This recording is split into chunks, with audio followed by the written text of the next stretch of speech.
বায়ার্নের ম্যাচে প্রথমার্ধের উত্তেজনা, আক্রমণ ও পাল্টা আক্রমণের উন্মাদনায় শুধু অনুপস্থিত ছিল সেই কাঙ্ক্ষিত গোল। দ্বিতীয়ার্ধে সে গোলের দেখা পায় পিএসজি।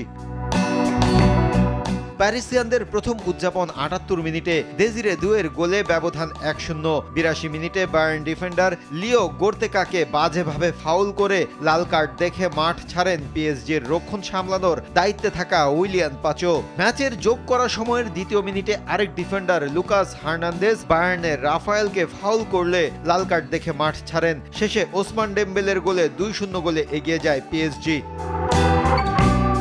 শেষের ৮ মিনিটে ৯ জনের দলে পরিণত হওয়া পিএসজির বিপক্ষে জয় নিয়ে মাঠ ছাড়তে না পারার আক্ষেপ ও কোয়ার্টার থেকেই বিদায় নেয়ার হতাশাকে সঙ্গী করে মাঠ ছাড়ল বায়ার্ন মিউনিখ।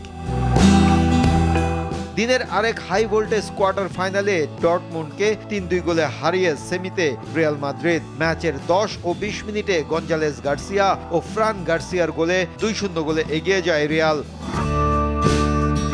অতিরিক্ত সময়ের তৃতীয় মিনিটে ম্যাক্সিমিলিয়ান বের এর গোলে ব্যবধান কমায় ডর্টমুন্ড। এর ১ মিনিট পরেই সাইড ভলি থেকে দুর্দান্ত গোলে দলকে ৩-১ ব্যবধানে এগিয়ে নেন কিলিয়ান এমবাপ্পে। অতিরিক্ত সময়ের ৫ম মিনিটে প্রতিপক্ষের ফরওয়ার্ডকে বক্সে ফাউল করলে লাল কার্ড দেখে মাঠ ছাড়েন রিয়ালের হুইসেন। পেনাল্টি থেকে ব্যবধান কমায় ডর্টমুন্ড। শেষে গোলের সুযোগ তৈরি করেও ব্যর্থ হয় বরুসিয়া ডর্টমুন্ড। সেমিফাইনালের টিকিট নিশ্চিত করে মাঠ ছাড়ে রিয়াল মাদ্রিদ। ৯ জুলাই সেমিফাইনালে তাদের প্রতিপক্ষ পিএসজি।